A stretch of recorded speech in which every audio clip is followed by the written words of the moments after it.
Bienvenue. Aujourd'hui, on va décortiquer un peu les effets de l'abstinence sexuelle sur le corps en se basant sur ce que nous dit la science. Alors concrètement, qu'est-ce qui se passe dans notre corps quand on arrête d'avoir des relations sexuelles? C'est une super question et on va voir ce que la recherche et les experts médicaux en disent. Bon, avant de plonger dans le vif du sujet, mettons-nous d'accord sur ce qu'on entend par abstinence sexuelle. C'est quoi exactement et pourquoi est-ce que quelqu'un ferait ce choix? Alors pour faire simple, l'abstinence sexuelle, c'est le choix de ne pas avoir de contact sexuel, quel qu'il soit. Et c'est important de noter que ça peut être une décision temporaire ou pour toute la vie. Ça dépend vraiment des raisons de chacun. Et ces raisons, elles sont super variées. Ça peut aller de convictions culturelles ou religieuses à des raisons très pragmatiques, comme la prévention d'une grossesse ou d'infection. Parfois c'est médical, ou tout simplement un sentiment personnel, le fait de ne pas se sentir prêt ou de ne pas en avoir envie. Ok, maintenant qu'on a posé les bases, attaquons un côté de la question, les inconvénients potentiels. Quels sont les défis, on va dire, que le corps peut rencontrer pendant une période d'abstinence? Et un premier point qui ressort souvent dans les études, c'est la santé de la prostate. L'idée, c'est que l'abstinence mène à des éjaculations moins fréquentes et certaines recherches suggèrent que ça pourrait avoir un lien avec un risque accru pour certaines affections de la prostate. Et pour illustrer ça, il y a une étude de 2016 qui a fait pas mal de bruit. Elle a mis en avant un chiffre, 21. C'est le nombre moyen d'éjaculations par mois qui serait associé à un risque plus faible de cancer de la prostate. L'hypothèse, c'est que ça agirait un peu comme un mécanisme de nettoyage. On connaît tous l'expression « on s'en sert ou on le perd », n'est-ce pas? Eh bien, il semblerait que ça s'applique aussi ici. Une étude de 2008 fait une analogie assez parlante. L'activité sexuelle régulière serait à la fonction érectile, ce que l'exercice physique est aux muscles. En gros, ça l'entretient. Du côté des femmes, c'est un peu différent. Après une longue période sans rapport, le corps peut mettre un peu plus de temps à se remettre en route. La lubrification vaginale peut être plus lente à venir et les tissus, moins habitués à se détendre, peuvent paraître un peu plus tendus au début.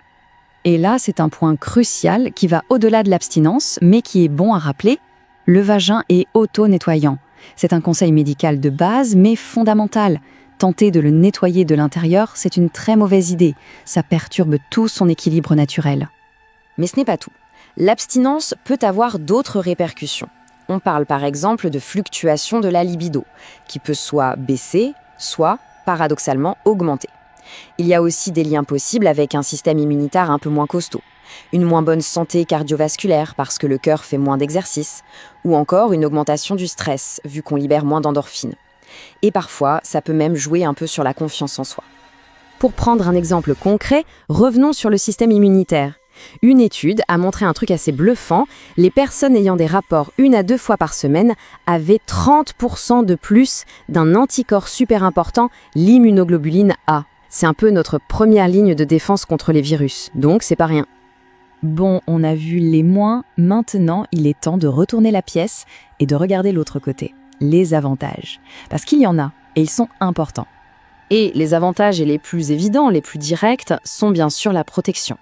C'est simple, l'abstinence, c'est la seule méthode de contraception efficace à 100% contre la grossesse, et forcément, ça réduit de manière drastique le risque de contracter des infections sexuellement transmissibles, puisqu'il n'y a pas d'échange de fluide corporel. Un autre point intéressant, c'est la prévention des infections urinaires, surtout chez les femmes. Pendant un rapport, des bactéries peuvent être, disons, poussées vers l'urètre et la vessie, ce qui peut causer une infection. Eh bien, avec l'abstinence, ce mécanisme de transmission est tout simplement éliminé. Et puis, il y a d'autres bénéfices non négligeables. D'abord, ça ne coûte rien.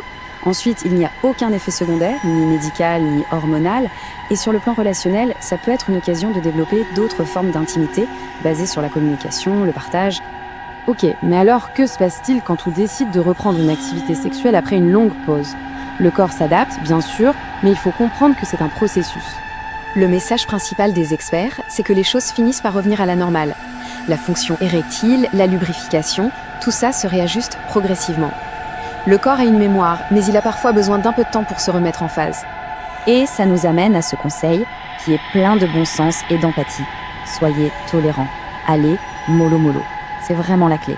La patience et la bienveillance envers soi-même et envers son ou sa partenaire sont absolument essentielles. Finalement, quand on met tout ça bout à bout, les pour, les contre, on arrive à une conclusion assez claire. Et cette conclusion, c'est que l'équilibre est purement individuel. La décision de pratiquer l'abstinence est profondément personnelle. Il n'a pas de bon ou de mauvais choix dans l'absolu. Tout dépend de la situation de chacun. Sa santé, ses croyances, son statut relationnel, ses objectifs de vie. Ce qui nous laisse, avec cette réflexion pour la fin, maintenant que les cartes sont sur la table, que les faits sont connus, à quoi ressemble un choix sain et éclairé pour chaque personne.